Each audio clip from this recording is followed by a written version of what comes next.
Había pensado yo, ¿no? En utilizarlos igual porque lo único que se había roto era esta pata, pero nada, digamos, me quedaba así, digamos, cuando me lo ponía. Ahí. Entonces, bueno, digo, voy a ver, averigüé, eran pocos días, entonces digo, bueno, lo llevo a arreglar y efectivamente hoy fui a Moreno y los conseguí. Bien, estábamos con Thomas Kuhn,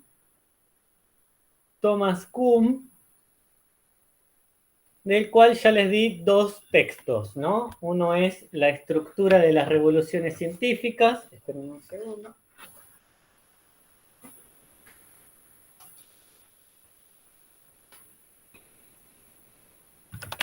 Uno, entonces, este, ¿no? La estructura de las revoluciones científicas, del cual les pedí que leyeran únicamente el prefacio, que es nuestra principal fuente para reconstruir su biografía. Es decir, yo estuve la semana pasada hablando bastante de él, de su vida, de sus influencias, de lo que estudió, dónde estudió, un poco del contexto histórico, y bueno, del contexto histórico no, pero de su vida sí, la principal fuente es esto. Voy a ver si respecto al contexto histórico voy a armar ahí algo, algún apunte, algo para que pueda entrar en el final también, ya que siempre hablo del contexto, es algo que debería entrar.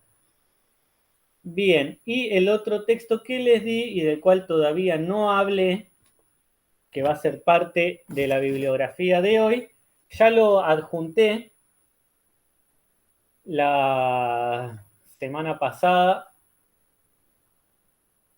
en el Classroom, es este que se llama Thomas Kuhn, de los paradigmas a la teoría evolucionista de Eudeva. Acá entra todo el libro. Yo les voy a decir ahora cuáles son las páginas más importantes, pero entraría todo. Uno dice, bueno, es un libro, que es un montón. No, son 50 páginas.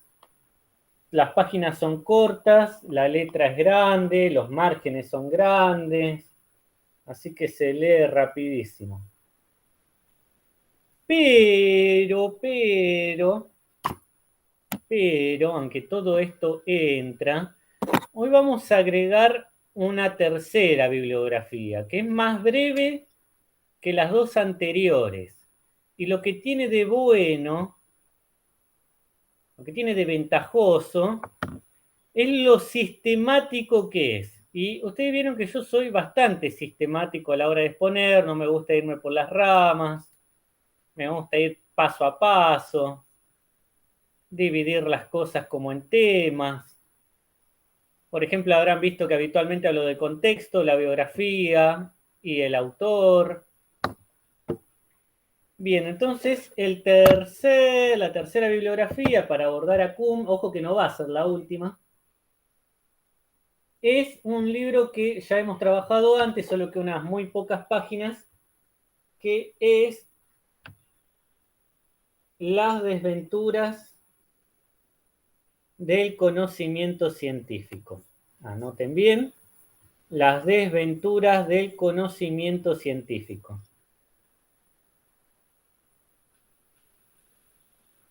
Ahí tienen al autor, Gregorio Klimovsky. No, este texto no es mejor que el otro de Gaeta y Gentile. No, no, no, no, no. Pero sí es más sistemático, sobre todo respecto al tema que hoy vamos a hablar. Lo que yo voy a hacer hoy es utilizar como eje de la clase a Klimovsky, pero lo voy a complementar con cosas que voy a decir extrayéndolas del otro texto que se llama Thomas Kuhn, de los paradigmas a la teoría evolucionista, de los autores Rodolfo Gaeta y Nélida Gentile.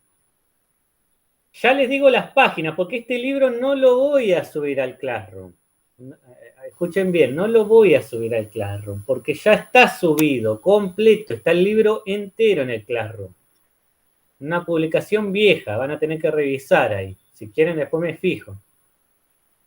Ya está el libro completo, así que lo único que les voy a decir es las páginas. Muy bien, las páginas que entran son las únicas y es obligatorio. Van desde la 342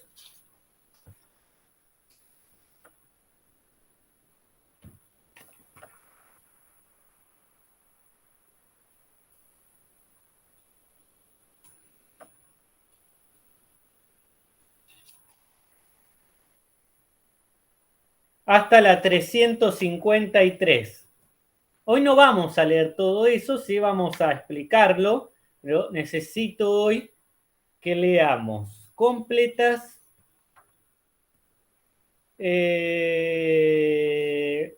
4 páginas.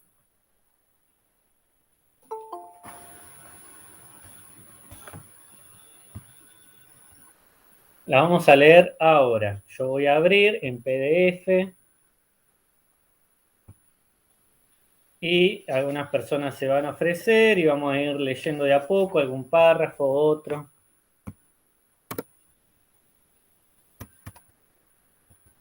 Limovsky, acá está.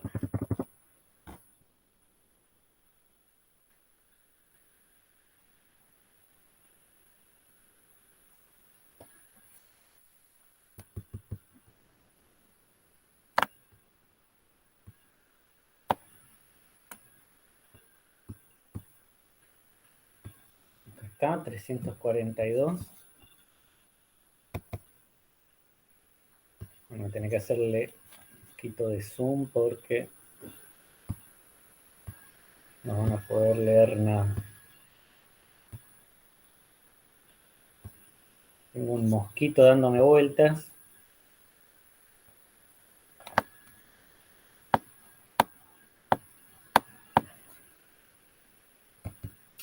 Voy a hablar un poquitito, pero solo un poquitito, primero del texto de Thomas Kuhn, el de Eudeva, el de Gentile y Gaeta.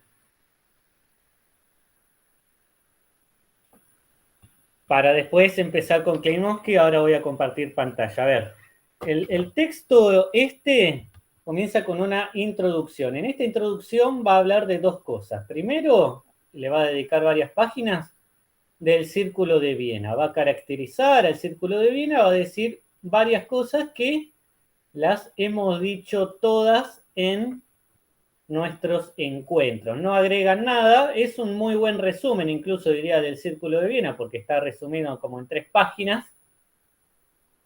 Y luego, a partir de la página 7, empieza a hablar, digamos, de las críticas, de los embates que recibe la visión de la ciencia que había construido justamente el empirismo lógico, es decir, el Círculo de Viena, es decir, el neopositivismo.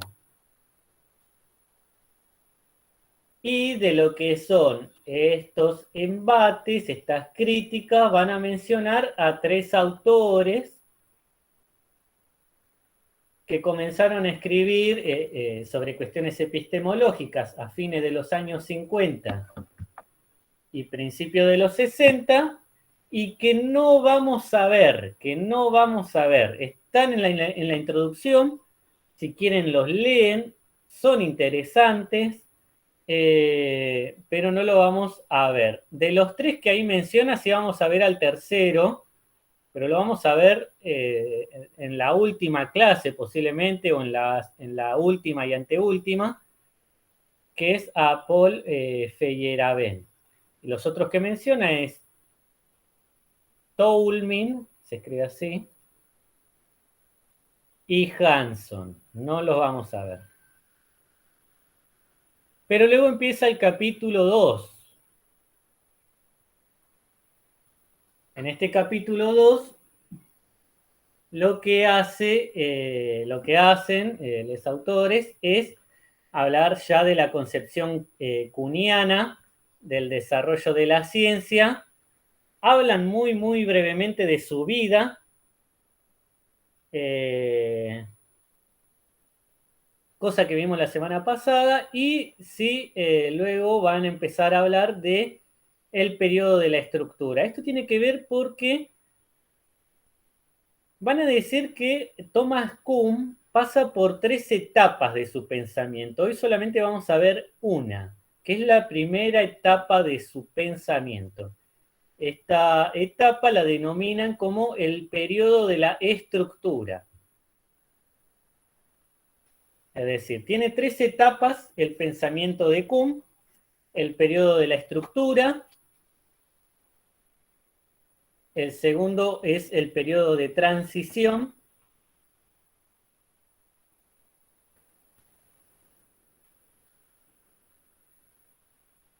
y el tercero es, lo llaman así, la posición final.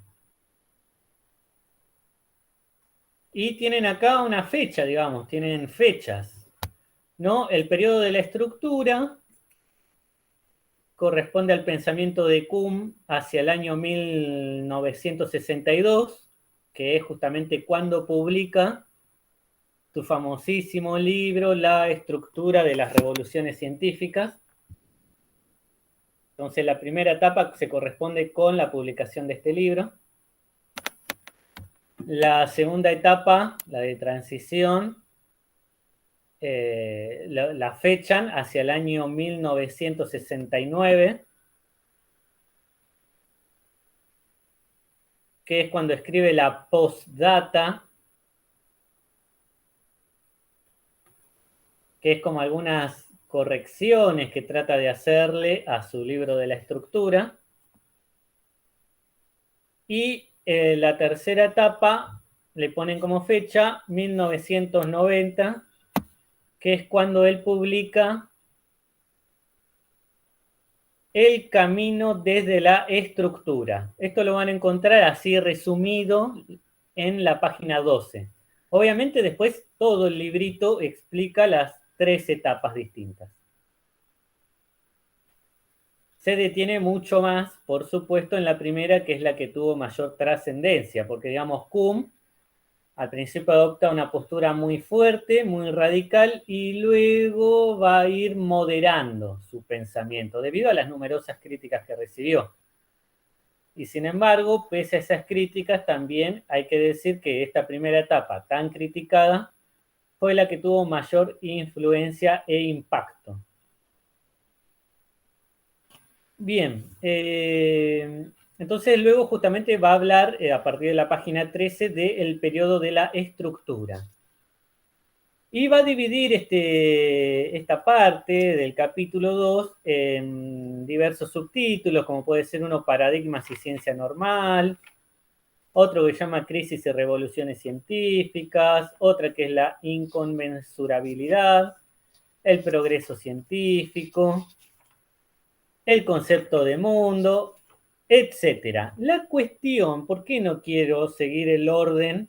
Hasta ahora sí seguí el orden de este libro. ¿Por qué no quiero seguir con este orden y ahora sí meter a Klimovsky? Porque lo que hacen acá es querer presentar el pensamiento de Kuhn yendo directamente y de una a lo que es su concepto de paradigma. A ver, sin duda alguna, en este libro de la estructura, el concepto más importante es el de paradigma. Eso sin duda alguna. Pero como lo que él quiere hacer en este libro es hablar de las etapas por las que pasan las ciencias, hacer una sociología de la ciencia, reconstruir la historia de la ciencia, las etapas de la historia de la ciencia, no empieza por el paradigma, porque el paradigma, no se preocupen que ahora vamos a dar algunas definiciones, el paradigma se produce en una ciencia en una etapa más desarrollada.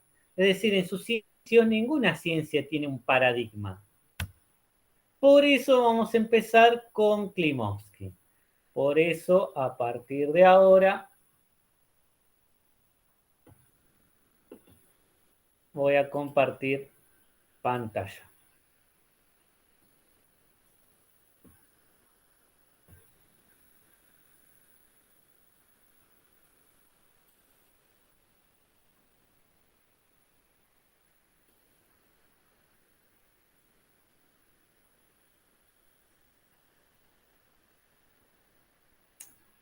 Bueno, mientras se está abriendo, ustedes saben que estamos ya en octubre. Este es el último mes para cursar y correspondería que les dé una actividad tratando de que sea lo más sencilla posible para este segundo cuatrimestre y bueno, y ver quiénes quieren seguir en carrera y promocionar y dar el final prontamente. Entonces, bueno, mi pregunta, los que les quiero consultar, a ver qué prefieren ustedes, es el tipo de parcial, obviamente domiciliario, porque son dos las opciones, ¿no? Hacer algo parecido a lo que se hizo en esta materia en el primer cuatrimestre, es decir, un trabajo parecido a un ensayo en el cual haya que articular en un texto diversas lecturas que estuvimos viendo, pero creando un texto original, o algo que hicimos en filosofía medieval, que es dar un conjunto bastante completo de preguntas, una guía de lectura, en realidad sería, de la cual ustedes eligen una cierta cantidad, podemos bajar el número para que sea un poco más sencillo, y que se responden pura y exclusivamente en base a la bibliografía que les doy, porque de hecho las preguntas las formulo en base a la bibliografía. Entonces leo acá en el texto de Gaeta y Gentile, Paradigmas y Ciencia Normal, entonces una pregunta puede ser, ¿cómo definen Gaeta y Gentile a la ciencia normal y a los paradigmas según Thomas Kuhn? ¿Se entiende? Entonces no van a tener que buscar eso en internet, lo leen de acá y lo pueden copiar y pegar o resumir, explicar con sus palabras, lo que quieran. Así que, bueno, pueden escribirme al chat Yo, profe, prefiero la guía de preguntas. La gran ventaja de la guía de preguntas es que es las preguntas que yo hago en el final, ¿no? O sea que de alguna manera respondiendo ya están preparando el final. En realidad los parciales por lo general se hacen preguntas que después se hacen en el final, pero bueno, les pregunto. Sí, yo también preferiría eso, Guido, porque así ya vamos preparando el final. Bueno, acá ya 2 votos. Esperemos que opinen más personas. Florencia le gusta el ensayo. Lo que tiene de ventaja Profe, el ensayo es que es más filosófico, ¿no? Porque lo otro es repetir lo que dice otra persona acerca de otra persona. Así que si vamos a qué es lo más filosófico, sin duda alguna, escribir un ensayo con un texto propio. Bueno, aquí tenemos a Bertón que dice que prefiere el ensayo también. Si no, también puedo armar 2 tipos de parciales, que algunos hagan de un tipo y otros hagan de otro. No me genera nada malo. Obviamente para el viernes que viene recién. Ajá, ¿alguien más que quiera decir? profe, yo prefiero la guía de preguntas también. Está bueno, todo esto va 3-3. Parece que vamos a tener que ir a penales. No hay A mí me manera de gustó desempatar. que haya dos opciones. Pero podemos hacer eso, podemos hacer 2 opciones. A la larga igual creo que va a terminar siendo más complejo hacer el ensayo. Obviamente como fue el primero, yo les pedía que hicieran algo así como una página, 2 páginas. Casi todo el mundo lo que me entregó era de 2 páginas.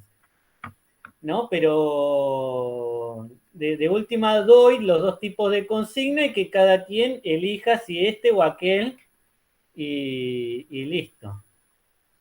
Bueno, muy bien, entonces yo voy a ir pensando eso. Vamos al texto de Klimovsky. Supongo que se ve. Bien, recuerden, lo que va a hablar acá Klimovsky es de las etapas de la ciencia según Thomas Kuhn. Entonces va a arrancar por la etapa número 1. Vayan anotando, vayan tomando apuntes, porque tenemos que ver 10 etapas, ¿eh? 10 etapas. Recién vamos a comenzar por la número 1. Vamos a ver bastante en profundidad hasta la número 4. Luego las que siguen las voy a dar yo de una manera mucho más rápida. Pero empecemos por la 1. Nos vamos a detener mucho en la etapa 1 y en la etapa 4. ¿Quién quiere leer? Vamos a ir salteando, vamos a leer bastante, pero vamos a ir salteando a Yo quienes empiezo leen. la primera, profe. Bueno, Presencia. En la etapa número 1, que pudimos llamar precientífica, por razones que se comprenderán a continuación, no puede decirse que la ciencia se haya constituido de una manera normal, tomando esta palabra con un significado técnico que introduciremos más adelante. Hay que admitir que en esta etapa existen investigadores, estudiosos y se los quiere llamar así, hombres de ciencia, que toman en consideración ciertos problemas y tratan de resolverlos. Habrá distintos enfoques y escuelas para el abordaje de tales problemas, pero lo que ocurre, y este es el rasgo distintivo y característico de este momento del desarrollo de la ciencia, es que no existe consenso ni perdón, profe, está bien. unanimidad de la comunidad constituida por las personas dedicadas a tales menesteres. De hecho, se trata de individuos aislados o de capillas que tienen poca comunicación entre sí, y todo ello plantea inconvenientes en cuanto a la posibilidad de aunar esfuerzos. Los individuos aislados tienen cada uno de ellos su propio equipo de conceptos para elaborar sus hipótesis, su particular lenguaje y su peculiar valoración en cuanto a la importancia o trivialidad de los problemas que analizan. Se comprende que este estado de cosas provoca avances de la investigación científica en direcciones muy diferentes. Por otra parte, la utilización de conceptos distintos tiene como efecto que la experiencia y los hechos, al ser conceptuados de modo no coincidentes, recortan el universo en unidades, objetos, propiedades y relaciones de naturalezas muy diversas. Como Kuhn lo afirma, resulta que cada descripción de cada descripción de la realidad y de los hechos alude a lo que realmente podría denominarse un mundo distinto, porque está dividido, construido y clasificado según conceptos muy,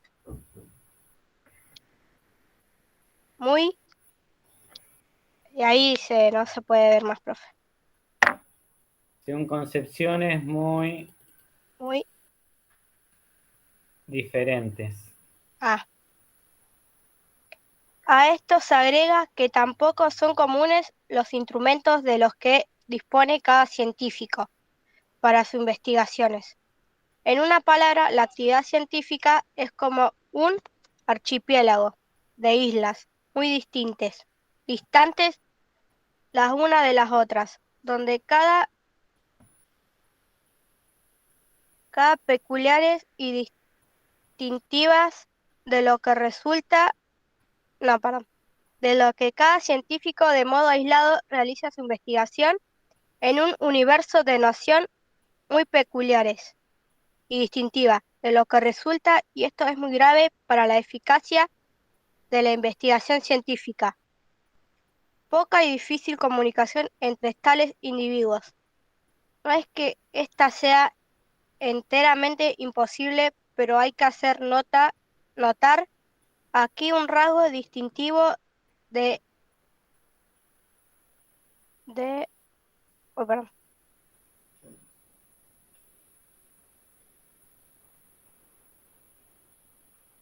No es que esto sea distintivo de la misma, que en cierto sentido es un tanto agresivo para quienes nos dedicamos a la epistemología. Gran parte del esfuerzo que los científicos destinan a argumentar y discutir con otros consiste en tratar de persuadir al contendor de que los fundamentos en los que se apoyan para su actividad son los únicos válidos. ¿Es cierto? Sentido, ahí falta una T. En cierto sentido, gran parte de la discusión es una disputa epistemológica acerca de la apropiación, dice profe. Acerca de lo apropiado. De los conceptos, de lo útil, justo, que es adoptar tal o cual conjunto de principios. Espera, ahí ya falta poquitito. Queda un... Uy, me repasé.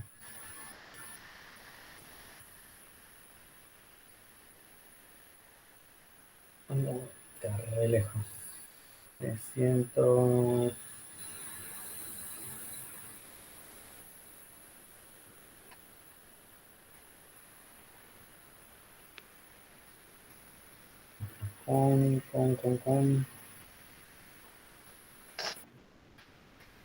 Ahí está. Ahí está. Principios y de la importancia o no de cierta problemática. En síntesis, la discusión científica es fundamentalmente de naturaleza filosófica o al menos metateórica, y es poco lo que se hace que pueda ser considerado con eficacia investigación científica.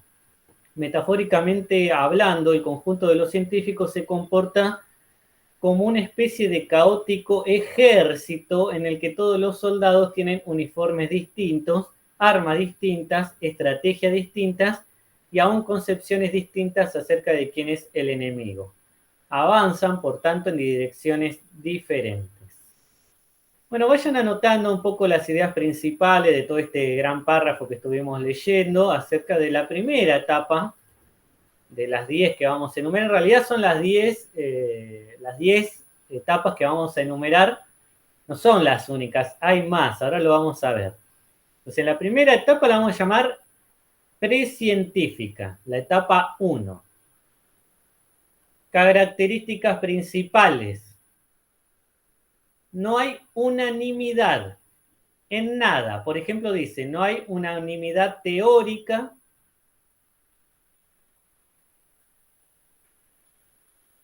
no hay unanimidad metodológica.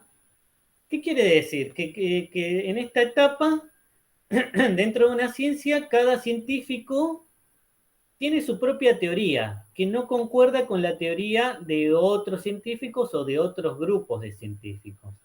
Que no concuerdan metodológicamente quiere decir lo mismo. Que a la hora de abordar un problema científico no utilizan la misma metodología, utilizan distintas metodologías. Y acá ya está adelantando algo que vamos a ver con más profundidad en breves minutos, que es que en cierta manera cada científico está en un mundo distinto. Por eso utiliza algunas analogías. La primera es la del archipiélago. Dice, en esta etapa la ciencia es como un conjunto de islas, es como un archipiélago, en donde cada científico está en su isla, viviendo y haciendo su vida, su ciencia, su manera de hacer ciencia. Y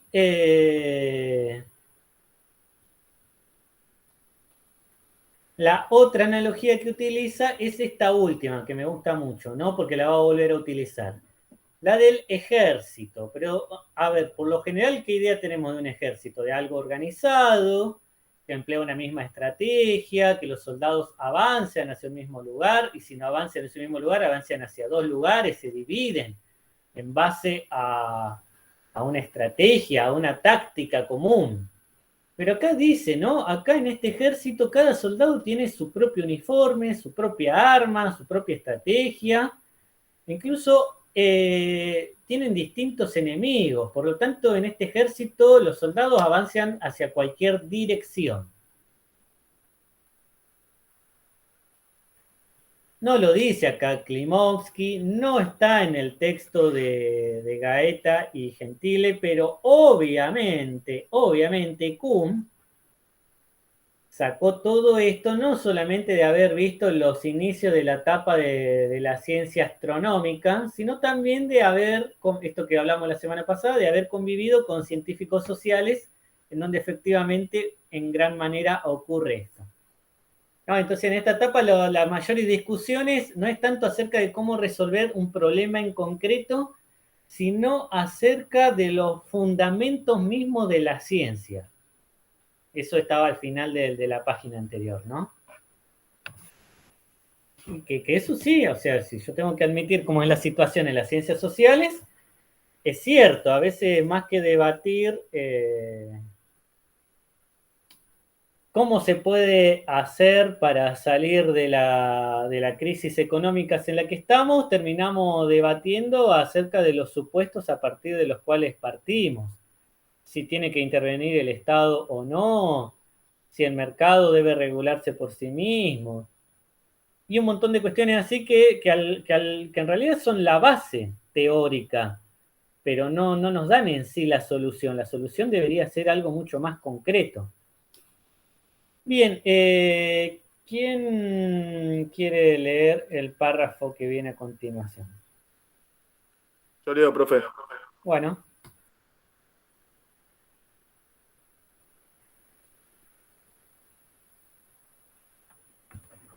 Aunque semejante anarquía...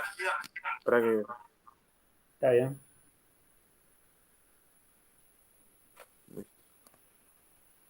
Aunque semejante anarquía puede resultar grata para ciertos posmodernistas actuales, partidarios de una libertad total que garantizaría la riqueza del pensamiento humano, no parece aconsejable para la marcha de la ciencia, que es esencialmente una empresa colectiva. Precisamente Kuhn defiende la tesis de que la eficacia de la empresa científica comparada con otras empresas humanas radica justamente en que en determinado momento tal anarquía y dispersión del ejército científico es reemplazada por una forma más coordinada y consensual de actuar. Con lo cual se deja de ser una presencia a propósito de esta característica. Kuhn reconoce que el origen de su pensamiento y su epistemología radica en un detalle de carácter biográfico.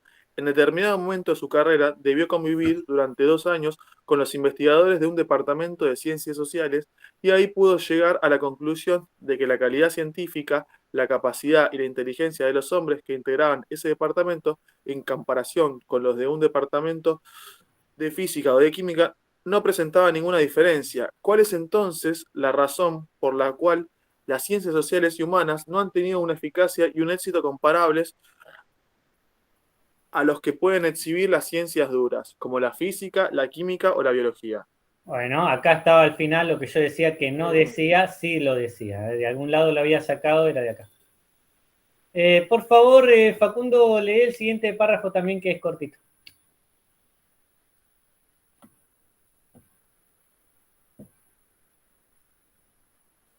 Este que dice en opinión de nuestro epistemólogo. La visión kuhniana de una primera etapa de paciencia, de presencia, No, el anterior. ciencia caracterizada por una anarquía de individuos o escuelas irreconciliables que no se reconocen entre sí, no... ahí llega al fin, profe. No, ese, te decía, ese párrafo no, sino el anterior, el que dice en opinión de nuestro epistemólogo.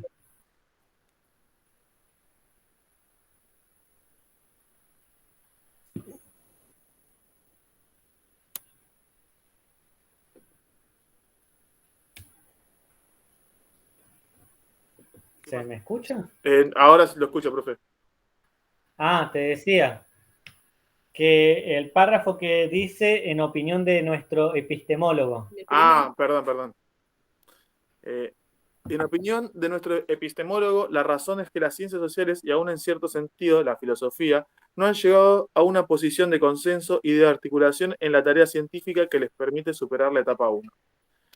Esta sería la explicación de por qué en esos ámbitos no ha aparecido todavía su Newton o su Darwin, alguien que pudiese diseñar un método unificador capaz de volver más unidireccional la actividad científica.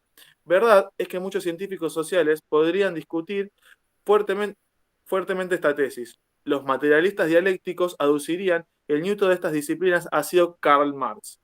Pero en la práctica, no todos los científicos sociales adoptan sus teorías. En economía, la escuela de Keynes pareció, en su momento, desempeñar un papel unificador que finalmente se comprobó que no poseía, pues las ciencias económicas todavía se hallan divididas en una serie de modelos científicos inconciliables entre sí. De hecho, con el auge actual del neoliberalismo, la comparación entre neoliberales marxistas y keynesianos se hace una tarea realmente muy difícil. ¿Continúa? No, hasta ahí está bien. Bueno, ahí está lo que dice respecto de las ciencias sociales, ¿no? Y incluso ahí nos incluye, porque habla de la filosofía, que es que no habríamos salido de la etapa 1. Efectivamente, si algo tenemos que reconocer en filosofía es que cada filósofo o filósofa tiene su propia filosofía, su propia teoría, que no coincide con las demás. Pero bueno, todo esto si seguimos, obviamente, ¿no?, la concepción kuhniana de la ciencia. Así que muy bien, no agrega esto mucha información, lo más duro, lo que hay que aprender y entender, estaba en el gran párrafo que había leído Sheila. Acá lo que nos habla es, en estos últimos, de las ciencias sociales.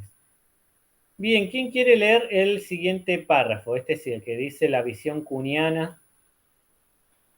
Yo leo. Bueno. Dice, la visión kuhniana de una primera etapa de presencia caracterizada por una anarquía de individuos o escuelas irreconciliables que no se reconocen entre sí, sino parece pintar con toda exactitud lo que realmente ocurre. Veremos más adelante que con el tiempo Kuhn modificó en un tanto sus opiniones de 1962 y que sus modelos epistemológicos actuales permitirían contemplar más apropiadamente la situación en ese sentido.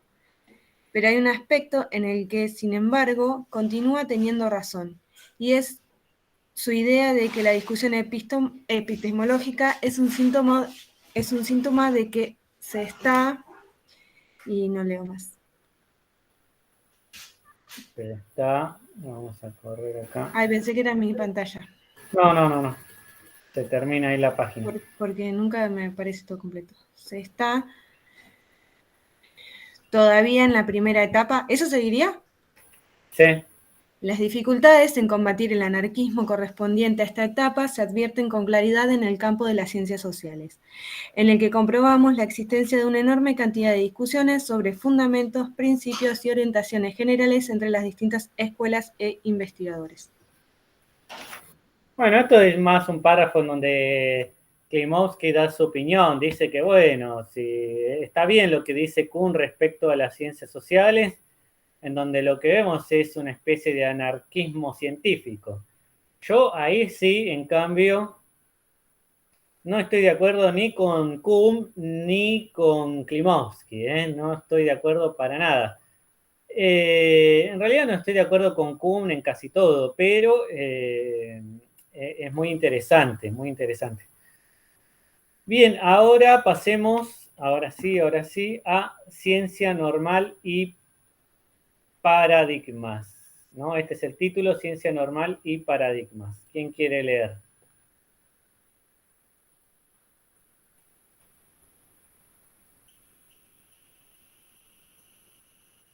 Acá vamos a ver las etapas 2, 3 y 4.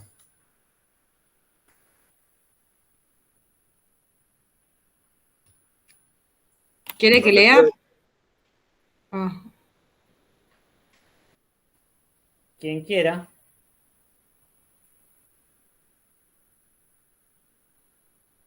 Profe, bueno, ¿leo yo? hablamos al mismo tiempo. Bueno, no, lee, Facu. De última, lee la primera parte y yo leo la segunda. Hay bastante para leer, así que no se preocupe. Bueno. A través de su experiencia con los científicos sociales, Kuhn creyó encontrar los conceptos claves que podían revelar cuál es el motor histórico que permite a la ciencia atravesar distintas etapas. Luego de aquella etapa 1 de presciencia, se accedería a la etapa 2, que denominaremos la etapa del logro. De pronto, un científico, debido a circunstancias que pueden variar según el contexto histórico, realizaba un descubrimiento. escribe un tratado, diseña un instrumento o artefacto, acuña un nuevo concepto o formula una teoría que tiene un peculiar éxito para resolver problemas no resueltos por los individuos o las escuelas aisladas de la etapa precientífica. Este éxito desencadena casi inmediatamente la etapa 3, la etapa de conversión, en la que paulatinamente la comunidad científica que corresponde a la disciplina C se convence o persuade de lo adecuado del logro obtenido en la segunda etapa. Aquí el empleo de la palabra conversión es esencial, porque por razones que discutiremos luego, Kuhn parece pensar, o lo pensaba en 1962, que la discusión lógica y la comunicación argumentativa entre individuos o representantes de distintas escuelas es una empresa poco menos que imposible. Cuando los criterios valorativos, el equipo de conceptos y la concepción general acerca del mundo son diferentes, no existe un terreno neutral en el que sustentarse para debatir. En este sentido, hay que reconocer que todos hemos experimentado en ámbitos tales como la política la sensación de que era totalmente imposible la comunicación con el contendor porque no había allí ni conceptos ni principios básicos a partir de los cuales entenderse o aún describir los hechos. Kuhn parece creer que el individuo que adopta el punto de vista del científico que consiguió el logro lo hace a través de una suerte de insight. Sí. En la terminología psicoanalítica, insight, en la terminología psicoanalítica, más parecido a un acto de conversión religiosa que al resultado de dejarse convencer por argumentos. Los científicos abandonan la posición en la que se hallaban y adoptan el punto de vista del autor del logro simplemente porque experimentan y vivencian la conveniencia de entender el mundo y actuar bajo el nuevo marco que la novedad ofrece. Bueno, muy bien. Acá pasó todo muy rápido, la etapa 2 y la etapa 3. Vamos a tratar de distinguirla. Tenemos por un lado la etapa 2, que la llama acá, ¿no? La etapa del logro. Y por otro lado, tenemos la etapa 3, que ahí lo podemos ver, que es la etapa de la conversión, o la etapa de conversión. Bien, la etapa 2 se produce cuando un científico, o una científica podría ser, justamente llevan adelante una investigación que es capaz de resolver un problema que no se había podido resolver en la etapa 1.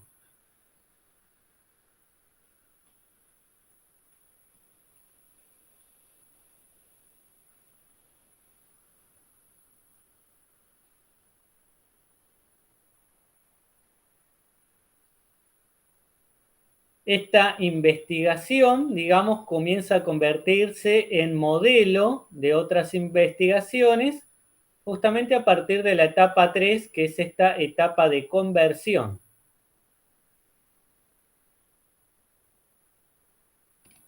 Está muy bueno, ¿no?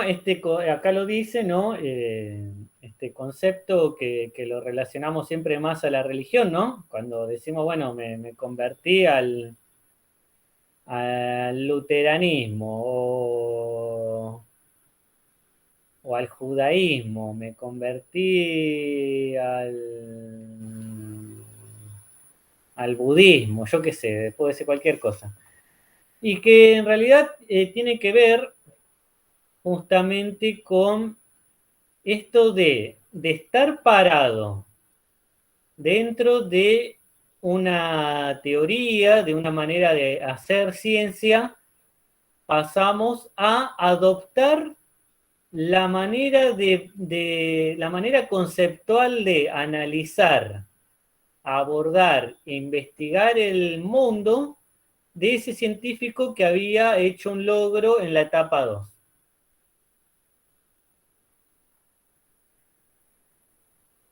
Esta lo llama conversión justamente porque no sería tan de índole racional. Vamos a ver que Kuhn, en esto sí me gusta su pensamiento, introduce elementos irracionales claramente en la historia de la ciencia y este es uno. ¿Por qué hay gente que de pronto cambia un día totalmente su manera de pensar y adopta la manera de pensar de otra corriente, de otro movimiento, de otro pensador o pensadora? En el tema de la religión, ¿por qué dejamos de creer en una religión y pasamos a otra? Porque alguien los persuade, capaz. Pero eso sería justamente apelar un poco más a los elementos racionales, ¿no? Y en Kuhn no es que no haya racionalidad, la hay, pero hay racionalidad y eso tendría que ver un poco con la persuasión y también hay irracionalidad. Ahora lo vamos a entender creo que un poco mejor cuando justamente lleguemos a la etapa más importante de todas, que es la 4. Profe, puede ser por una visión, digamos, algo así como un contacto divino o una cosa de esa. Bueno, acá está muy, muy buena esta analogía que hace Klimovsky con el campo de la política. Efectivamente, supongamos, ¿no? Supongamos que tenemos acá una persona macrista, que se reconoce como macrista, y otra persona que se reconoce como kirchnerista. No es que ninguna de las dos posturas carezca de argumento. Cada postura sabe cómo argumentar y cómo defenderse de los ataques y las críticas que recibe desde el otro lado. Pero entonces al final, ¿por qué somos de un partido o del otro? ¿Por qué estas personas son de este partido, son del otro? Y es muy difícil que cambien. Y supongamos que un día una persona cambie, verdaderamente pasa de ser kirchnerista a ser macrista, de macrista a kirchnerista. ¿Es por una cuestión racional? ¿O es porque hubo cosas que sí te pueden llegar a convencer, pero no son necesariamente racionales? A veces hay conveniencias personales, a veces hay intereses económicos, intereses de obtener una mejor posición, ese tipo de cosas. O asimismo fanatismo o odio contra otro. O vivencias, muy bien, o, por ejemplo, he conocido un par de casos de personas que cambiaron de postura política al comenzar a salir con alguien, en ponerse en pareja con alguien que era del partido contrario y terminaban adoptando la postura política de su nueva pareja. Profe, pasa también con el tema a mí me pasó con el tema del aborto, que capaz que hay gente Ahí que se está. pone en el pañuelo celeste solamente para no están interesados por ahí en salvar a las dos vidas, sino están en contra de ese otro sector. Y cuando vos le decís, bueno, pero ¿por qué estás, no sé, a favor de las dos vidas? ¿Qué argumentos tenés? No te dicen nada. No, porque están matando niños. Y como que nunca, o sea, no tienen una... No quiero ofender a nadie, pero siempre no tienen como algo muy, muy, muy sólido que defienda esos argumentos. Bueno, esto lo vamos a ver ahora cuando veamos lo de los paradigmas, ¿no? Claro, parece una especie de, sí, de que te tiran. Que nos da esa sensación cuando estamos dentro de un paradigma que es el que está bien y creemos que del otro lado no, porque de hecho si el argumento de quienes tienen el pañuelo celeste es porque se mata las dos vidas, porque a partir de la concepción ya hay vida ahí y eso es un ser humano, eso es un argumento. De ahí que digamos, no, eso no es un argumento, es una cosa, pero para el que se pone el pañuelo celeste es el argumento, decir que a partir de la unión del óvulo y el espermatozoide, ahí ya hay vida y hay un ser humano, al menos en potencia. Sí, ese me parece el argumento dentro de los que exponen el más sólido, porque a veces te tiran, no, pero ¿por qué vos? Y no es la idea atacar al otro, sino desde defender lo suyo. Yo respeto que sean a veces con esos argumentos, porque sí, viste que todavía no está bien definido tampoco el tema de la concepción y eso desde el lado biológico, entonces puede tener ese doble juego. Pero también hay gente que te ataca directamente. Tengo una amiga que le han atacado en la calle, o sea, sin sentido me parece eso. Eso sería una falacia ad hominem. Eso iba a decir. Bueno, en parte estoy de acuerdo en que hay irracionalidad. Ahora hay irracionalidad de ambas partes, ¿eh? No es que siempre estamos en el planteo que tiene mayor argumentos. A veces lo que pasa es que hay gente, bueno, igual ahora estamos hablando más de la ciencia, pero nos fuimos por una cuestión analógica al campo de la política. A veces pasa en política que hay gente que está muy comprometida con una postura, por ejemplo con esta, con la de la Salvemos las Dos Vidas, pero no conoce los argumentos a favor de su propia postura. Esto pasa hasta incluso en el fútbol. A ver, en el Boca River, yo me puedo poner a criticar a los de Boca y decirle no, porque usted de la Madrid y no sé qué, y el de Boca decirme no, porque usted del descenso, no sé qué. Y también puede ser que haya gente que esté también muy hincha de River y muy hincha de Boca, pero no conozca los argumentos a favor de su club y en contra del otro. ¿Se entiende? Eso también pasa en política, digamos, y en cuestiones éticas y todo eso. También yo he visto a personas a favor de la legalización del aborto y que no conocían muy bien los argumentos a favor de esto, ¿eh? No los conocían bien. Así que, pero bueno, en la comunidad científica, decir que esto mismo, decir que esto que ustedes están diciendo pasa en la comunidad científica es muy controvertido, vamos a decirlo, porque es lo que está diciendo Kuhn. Kuhn está diciendo que en el fondo cada científico adopta una postura o no, más por cuestiones irracionales, por una cuestión cultural, por una cuestión sociológica, porque es de determinado grupo social o porque tuvo tales docentes y profesores, porque hizo tal lectura, porque tuvo tal experiencia en su vida, y entonces todo eso lo lleva a adoptar, por ejemplo, en este caso, en la etapa 3, el logro de un científico que fue el primero en resolver un determinado problema que hasta ese momento no parecía solucionarse. Muy bien. Ahora lo vamos a seguir viendo porque tenemos las dos páginas que vienen, ¿no? Todavía a continuación, hablan de lo mismo, pero adentrándose cada vez más en lo que va a ser la etapa 4. ¿Qué es lo que viene ahora? ¿Quién quiere leer este que dice este proceso de conversión? Ahí, leo, profe. Este proceso de conversión puede continuar, dice Kant, hasta que desaparecen todos los científicos portadores de las posiciones anteriores, adoptándose así de una manera unánime y consensual la nueva posición. Este es el momento, como dice en algún párrafo un tanto risueño Kuhn, en que se ha muerto el último adepto de una concepción anterior y ya toda la comunidad científica utiliza la misma ideología científica para su acción. Tal estado de consenso caracteriza la etapa 4, llamada ciencia normal. Una de las nociones claves del pensamiento kuhniano. Es interesante advertir que la palabra normal presenta algunas dificultades, pues parecería tener una connotación valorativa, lo cual no parece adecuarse a las ideas de Kuhn. Esperamos un segundito.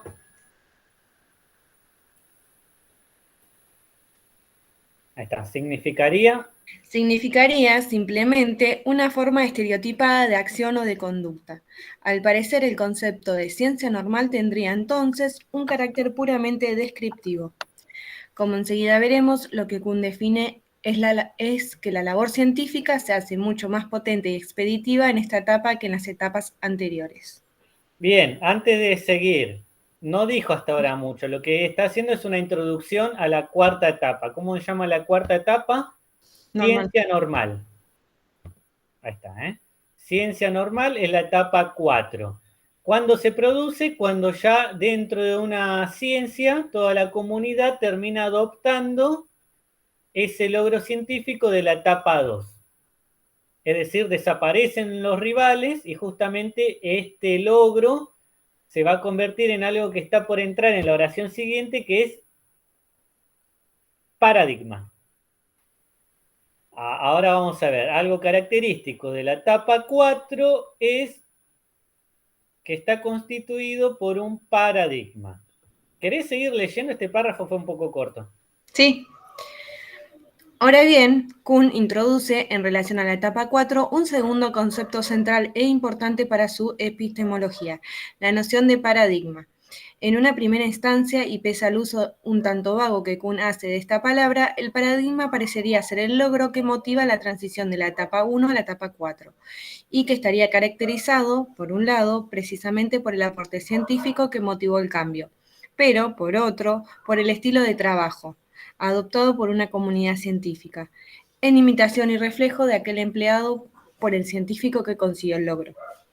De acuerdo con lo que afirma Kuhn, un paradigma sería un logro científico consensualmente adoptado por una comunidad científica como guía sistemática para la realización de sus tareas. Logro que posibilita la práctica normal de la ciencia.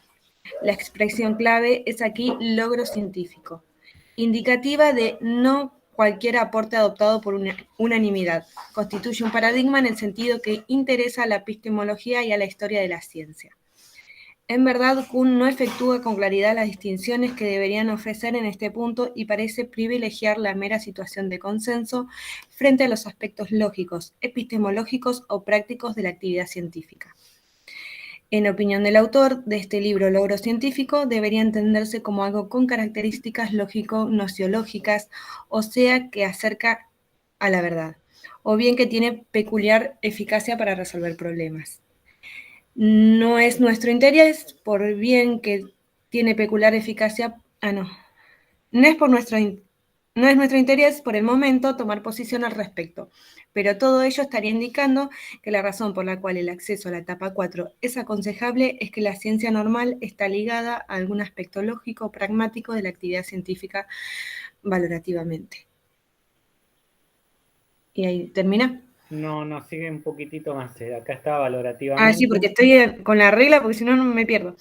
Valorativamente importante, pero por consideraciones distintas e independientes de lo que puede denominarse la mera descripción pragmática o sociológica de la conducta de los científicos.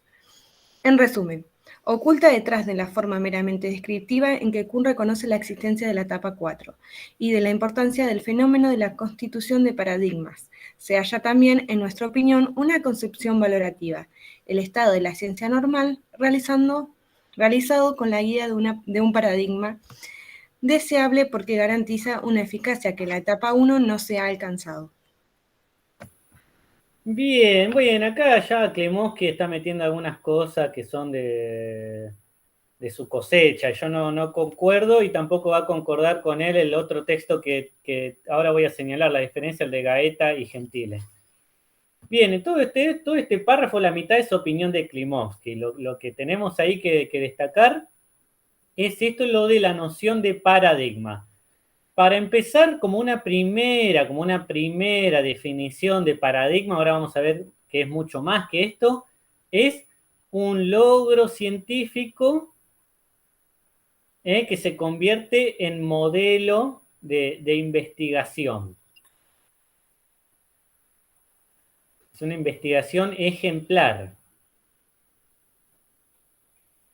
y que se termina imponiendo de manera total, de manera hegemónica, en toda una comunidad científica de una ciencia. O sea, no hay un paradigma para todas las ciencias, eso no hay. Pero dentro de una ciencia, sí. Acá, por ejemplo, está todo el tiempo diciendo una ciencia C, o sea, no dice en concreto. En cambio, en el texto de Gaeta y Gentile, sí. Por ejemplo, nos dan como ejemplos de paradigma la astronomía tolemaica. Ese es un ejemplo de paradigma. Otro paradigma es la astronomía copernicana. Otro paradigma, todo esto es de astronomía, pero yéndonos al campo de la física, tenemos como paradigma la dinámica aristotélica, como otro ejemplo la dinámica newtoniana, y dentro de la ciencia de la óptica tenemos la óptica corpuscular, que es un paradigma, y el que le siguió, que fue la óptica de ondas. Pero bueno, así mencionado, yo digo, bueno, la astronomía tolemaica, entonces pareciera, si yo definí paradigma como un logro científico, que bueno, que se ve que Ptolomeo hizo una investigación que a la vez se convirtió en ejemplar y en realidad no. No fue Ptolomeo, fue el que llegó a sistematizar el paradigma, pero el paradigma ya venía de antes. Lo mismo, bueno, no, en el caso de Copérnico no, porque él sí fue como el fundador de este nuevo paradigma. Bien, estos son ejemplos que vamos a profundizar a partir de la semana que viene. Ahora sigamos con las etapas. Bien, voy a leer rápidamente el siguiente párrafo de Klimovsky, que es corto y es muy rico. Dice, indudablemente, sea cual fuera la razón valorativa que aconseja alcanzar la etapa 4 de ciencia normal, y acá es donde yo digo que mete él de su bocadillo, porque Thomas Kuhn, no dice que lo más deseable es llegar a la etapa 4. No. En ningún momento lo dice. Ahora voy a explicar por qué, pero bueno. Ahora, ¿no? Utilizando la metáfora anterior, el ejército disperso y anárquico de la etapa 1, gracias a la aceptación del paradigma, ha adoptado el mismo uniforme, las mismas armas, la misma estrategia, y todos los soldados avanzan en una misma dirección. Como consecuencia, los problemas que atacan los científicos se hacen cada vez más sofisticados y los resultados más potentes, a la vez que se discuten cada vez menos los fundamentos de la ciencia y los temas epistemológicos, ya que hay tácita unanimidad acerca de principios y métodos empleados para resolver problemas. En esta etapa la ciencia muestra como empresa comunitaria un éxito en la resolución de problemas que otras empresas no tienen, lo cual pone en evidencia lo que el paradigma implica como motor de la investigación para la actividad científica.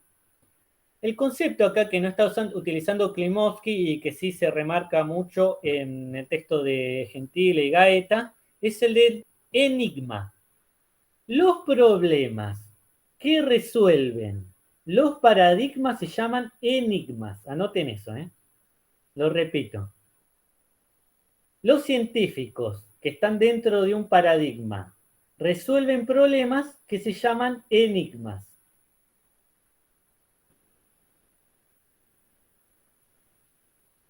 La otra cosa que acá no está, pero la voy diciendo, la voy adelantando, es que, esto es muy loco lo que dice Kuhn, es que los enigmas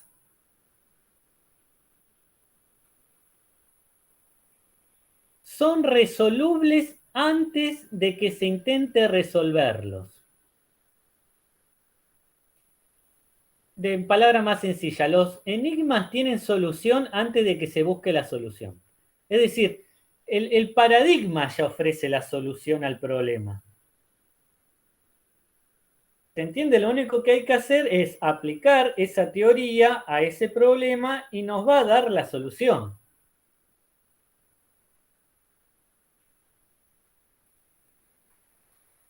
Uno dice, bueno, el problema es nuevo, sí, pero el paradigma no. Y ahora lo que vamos a ver también es que los paradigmas determinan los problemas.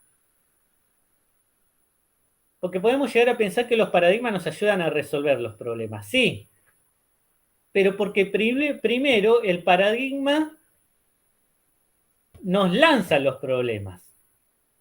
Si no tenemos un paradigma, no vamos a tener un problema concreto. En la etapa de presciencia hay problemas que también tienen que ver con la teoría, y en la etapa de ciencia normal, el paradigma determina cada uno de los problemas que hay que resolver. Esos problemas que tienen solución antes de que se haga la investigación se llaman enigmas. Bueno, después dice, es curioso que para Kuhn la actividad científica no es descriptible en términos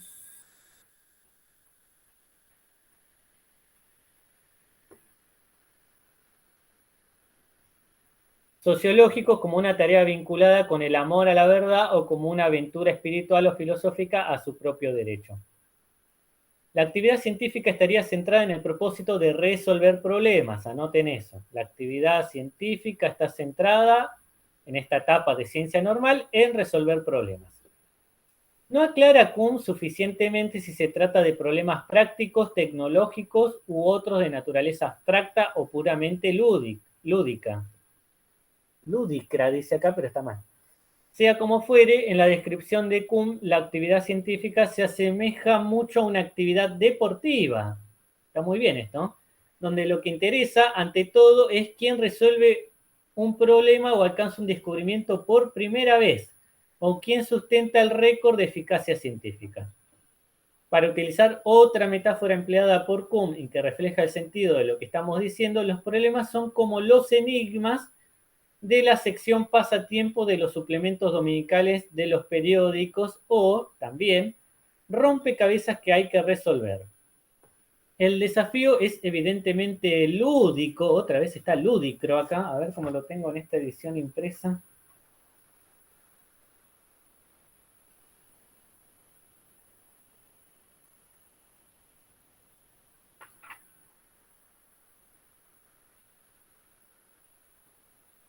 Sí, también está lúdicro, pero no, es lúdico. Y el científico que lo resuelve siente la satisfacción de haberlo hecho y, si es posible, de haberlo hecho antes que otros competidores. En todo esto es lo típico de la ciencia normal. No hay que confundirlo porque en otras etapas ocurre otra cosa. Pero fíjense, ¿no? Qué interesante esta analogía. ¿No? ¿Vieron los domingos que viene, creo que hasta el día de hoy, el sudoku o el crucigrama en el diario? Y que tenemos que resolverlo, está el problema, pero también ya está la solución antes de que lo hagamos, ¿entiende? Eso es lo que dice que ocurre en la etapa de ciencia normal. Los científicos atacan un montón de problemas y van resolviendo continuamente. Hay incluso dentro, todo esto lo van a encontrar muy bien explicado en el texto de Gentile y Gaeta, hay un progreso científico dentro de la etapa de ciencia normal, que es un progreso acumulativo.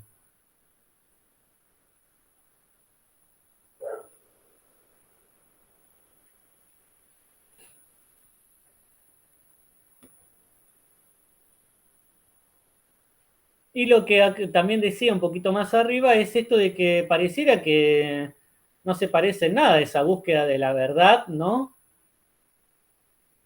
Que se le suele atribuir al menos a los científicos. Bien, ahora sí, el siguiente párrafo, ¿quién quiere leer? Esta posición es muy diferente. Yo leo, profe. Esta posición es muy diferente de la concepción de la ciencia como una aventura cuyo sentido filosófico es alcanzar la verdad, aunque por el momento no queremos plantear ninguna discusión acerca de estas concepciones de Kuhn porque no resulta claro si tal comportamiento de la comunidad científica merece para él algún juicio valorativo. En principio, parecería que para Kuhn tal proceder es correcto, pero por razones puramente instrumentales y pragmáticas. Los científicos desean jugar y por añadidura y como resultado de ello resuelven problemas prácticos, obtienen conocimientos y producen beneficios para la humanidad. Bienvenido sea el juego. Debemos reconocer que en algunas situaciones que se han presentado en la historia de la ciencia contemporánea, el modo de proceder de las comunidades científicas se corresponde con lo que Kuhn afirma. El autor de este libro ha convivido gran parte de su vida con comunidades científicas y especialmente con la comunidad matemática. Y debe reconocer que el impulso que lleva a muchos científicos a organizar una investigación se vincula con la posibilidad de resolver un problema no resuelto y hacerlo antes que otros. El famoso biólogo James Watson, uno de los descubridores del código genético, describe en su libro la doble hélice La preocupación de su equipo por resolver cuanto antes el problema de la naturaleza química y estructural de los cromosomas, pues un grupo sueco estaba a punto de hacerlo y era necesario lograr la prioridad. Todo lo cual justifica el acierto de Newton Smith cuando en su libro La racionalidad de la ciencia se pregunta sin tapujos si lo que impulsa a los científicos es un noble propósito o la posibilidad de obtener el premio Nobel, ¿no? Y ahí sigue abajo, profe.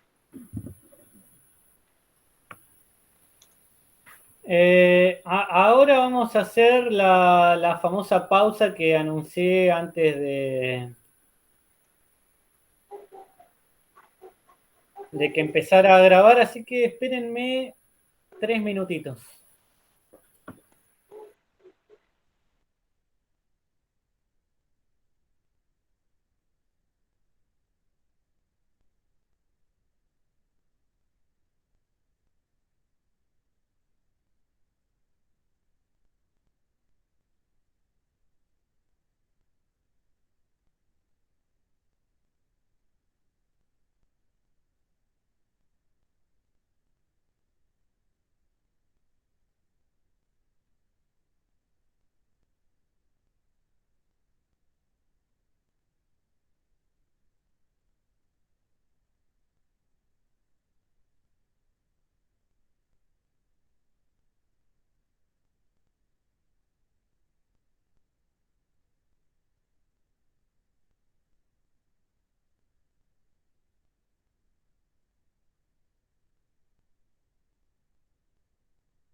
Bueno, discúlpenme.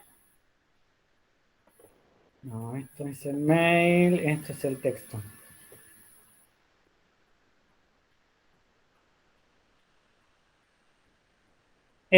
Bueno, sigue el párrafo, ¿no? Bueno, termina ahí nomás.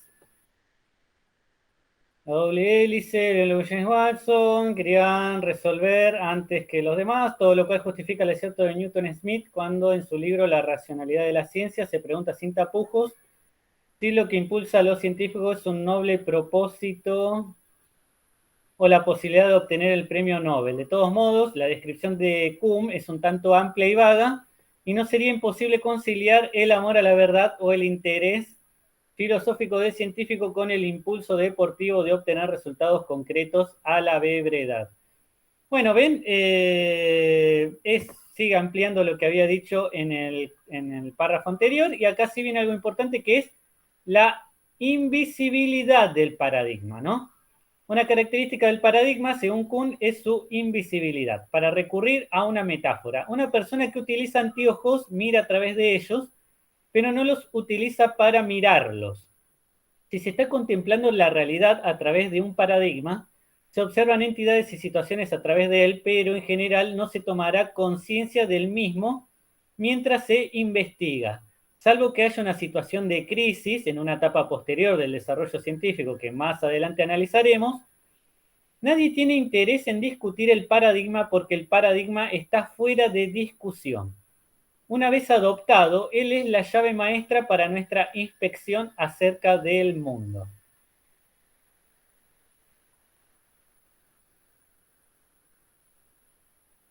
Y bueno, acá da un ejemplo, ¿no? De manera que un físico del siglo XVIII, la primera mitad del siglo XIX, no se le hubiera ocurrido, a menos que tuviera fuertes propensiones filosóficas, plantearse dudas y reexámenes acerca del paradigma newtoniano, en tanto que en situaciones de crisis esto sería totalmente natural. Para un científico de aquella época, las leyes de la mecánica newtoniana eran tan naturales, evidentes y necesarias que nunca se le hubiese ocurrido ponerlas en tela de juicio. Su tarea consistía en resolver problemas mecánicos y astronómicos con ellas, pero no cuestionarlas. Algo similar hubiese hecho el propio Kant, porque en la crítica de la razón pura trata de justificar la validez filosófica de ese paradigma newtoniano sin que en momento alguno se le ocurra ponerlo en duda o imaginar la posibilidad de que exista otro alternativo.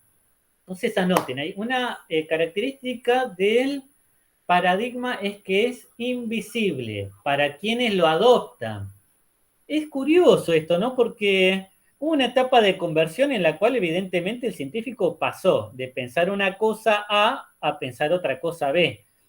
Luego, con el paso de los años, a veces de las generaciones, se termina ocurriendo que toda la comunidad científica adopta ese paradigma. De hecho, si no lo adoptan todos, no sería un paradigma. Y en el momento en que hacen eso se vuelve invisible. Es decir, todos aquellos acuerdos o consensos de los cuales se había partido dejan de ser conscientes. Muy bien. Lo que vamos a ver a continuación no está en Klimovsky. Tengo que... bueno, sí, está, pero lo voy a explicar yo. Que son las siguientes etapas. Vamos a dejar de presentar. Vamos a ver hasta dónde podemos llegar hoy. No sé si voy a poder explicar todas las etapas. Porque bueno, podríamos haber dicho terminado la historia acá, ¿no? Etapa 1, 2, 3, 4. Viene la etapa 5. Y acá se pone linda la cosa. La etapa 5 es la de las primeras anomalías. Así la vamos a llamar. Etapa 5, primeras anomalías. Un enigma que era un problema que se puede resolver con el paradigma. En cambio, una anomalía es un problema que no se puede resolver con el paradigma adoptado. Y en esta primera etapa lo que se hace con el paradigma es ignorarlo u ocultarlo.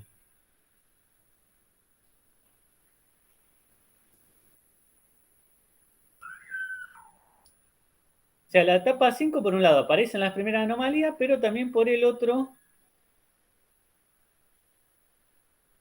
sí, ahí está, en esta primera etapa las anomalías son o ignoradas, es decir, aparece y decimos, no, acá hubo un error, yo me equivoqué, no, se ve que no encaré bien el problema, o son directamente ocultadas, digamos, no se publican, no se dicen. Si se publica, el resto de los científicos hacen de cuenta como que está mal este resultado, está mal el científico.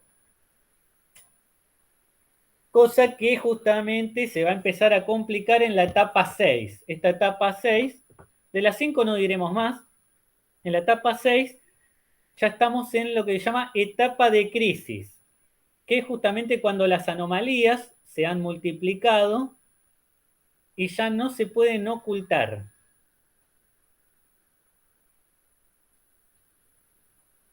Sin embargo, en la etapa 5 y en la etapa 6 todavía no se abandona el paradigma. Es decir, se tiene confianza, o sea, no se dice, no, esto son anomalías, no lo vamos a poder resolver. Se cree todavía que en algún momento se va a poder resolver el problema. Pero no se abandona el paradigma, se tiene confianza en él. La cosa se complica justamente a partir de la siguiente etapa, que es la etapa 7, que es la etapa de emergencia.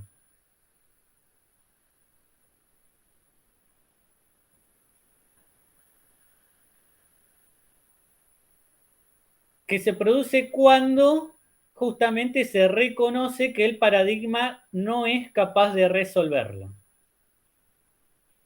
Igual, aunque se reconozca que el paradigma no es capaz de resolverlo, no se lo abandona. ¿Por qué? Porque en realidad es el único que existe.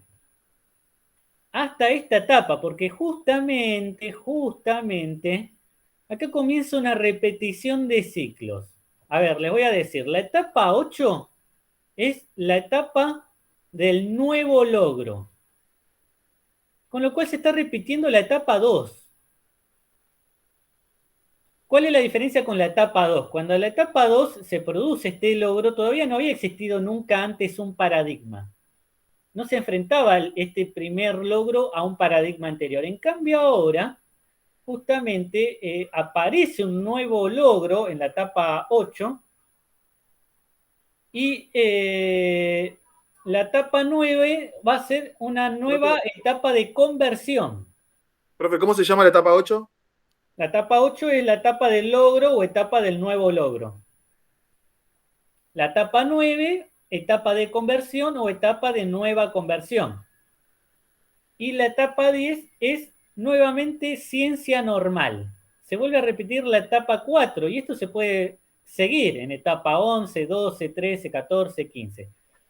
Pero hay todos una particularidad. A ver, podríamos decir que la etapa 5, 6 y 7 son de crisis. O sea, te podemos unir estas tres etapas diciéndole que son de crisis de la ciencia, son etapas de crisis. Y que la etapa 8, 9 y 10 son de revolución científica.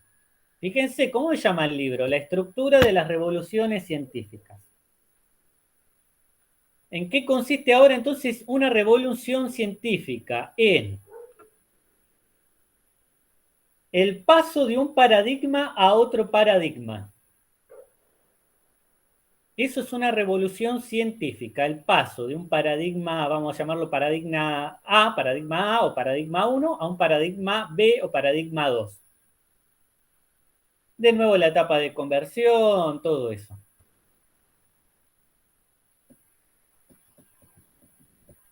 Y acá vamos a agregar algo nuevo que creo que va a ser lo último y sí, después vamos a tener que seguir la semana que viene, terminar de hablar sobre todo de las revoluciones científicas, que es la inconmensurabilidad de los paradigmas. Vamos a anotarlo por si las dudas.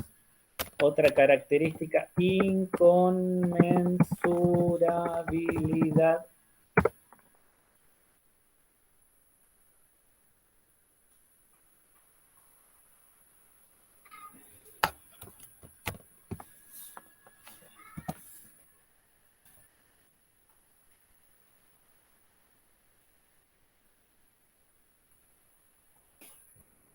Bien, ¿qué quiere decir esto? Esto está maravilloso y es lo más interesante de él.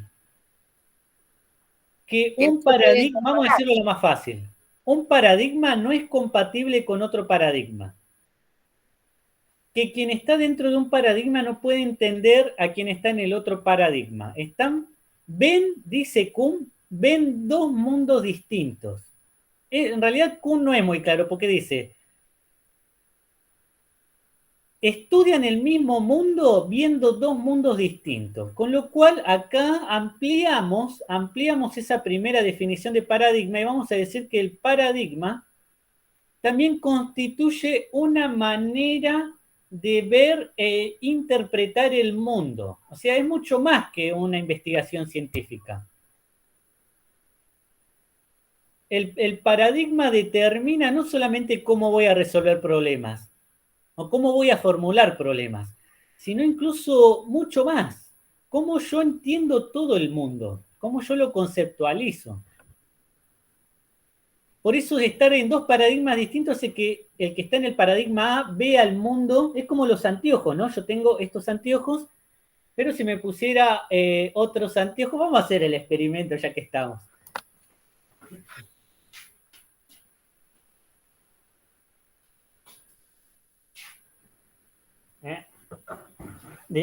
Discúlpenme si ahora me van a ver muy fachero, pero bueno, no lo puedo evitar. Entonces, una cosa es cómo yo veo, ¿no? Con estos anteojos. Y otra cosa es si me pongo estos otros anteojos, ¿eh? Hasta ustedes dirían que me ven distintos, ¿no? Pero bueno, discúlpenme. No quiero que nadie empiece a tener complejos debido a mi extrema facha. Pero bueno, esto lo vamos a seguir viendo, si se quiere, la semana que viene. La semana que viene vamos a terminar de ver esto.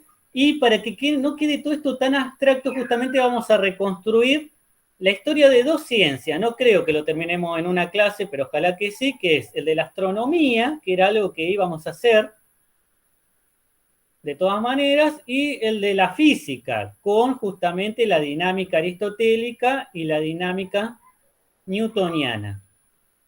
Y ahí justamente vamos a poder ver en concreto todas estas etapas de Kuhn, ¿eh? Y vamos a decir, acá está la etapa 1, precientífica. Acá el primer paradigma, que es el aristotélico, tolemaico, y luego cómo se va a producir la crisis, y Copérnico, y el nuevo paradigma. Así que todo eso la semana que viene. Profe, Bueno, tengo una duda. ¿quieren preguntar? Tengo una duda con los paradigmas. Si surge un nuevo paradigma, este segundo paradigma, ¿involucra cuestiones de primero o las anula por completo y no las toma? ¿O Bueno, ambas? muy bien. Al parecer es con esto es como contradictorio en Kuhn y él se tuvo que reformular. Porque, por un lado, él dice, evidentemente, a ver, ¿qué son las anomalías? Problemas que surgieron en el marco de un primer paradigma y que este paradigma no lo pudo resolver. Como aparece un nuevo paradigma que sí lo resuelve, en parte, el segundo paradigma es hijo del primer paradigma, porque los problemas que resuelve nacieron en el marco del paradigma anterior. Y esto incluso nos podría llegar a permitir creer que hay un progreso en la ciencia, que esto le encantaría a Klimovsky, pero, en el fondo no estaríamos respetando el pensamiento de Kuhn, para quien, ya esto lo estoy adelantando, no hay progreso en la ciencia. Y de hecho, justamente, si estamos diciendo que los dos paradigmas son inconmensurables, por más que en cierto sentido un paradigma nació por problemas que no pudo resolver el otro, terminó siendo una cosa totalmente distinta.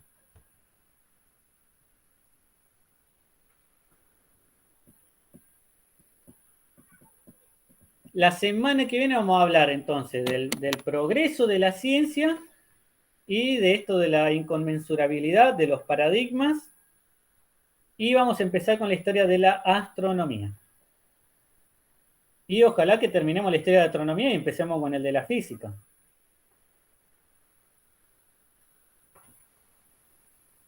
Bueno, muy bien. Nos vemos entonces mañana en Filosofía Medieval, 9 menos cuarto. Bueno, profe, nos vemos. Nos vemos, hasta luego. Buena la clase. Mañana. Chao, profe. Gracias. Chao, profe, hasta mañana. Chau, profe.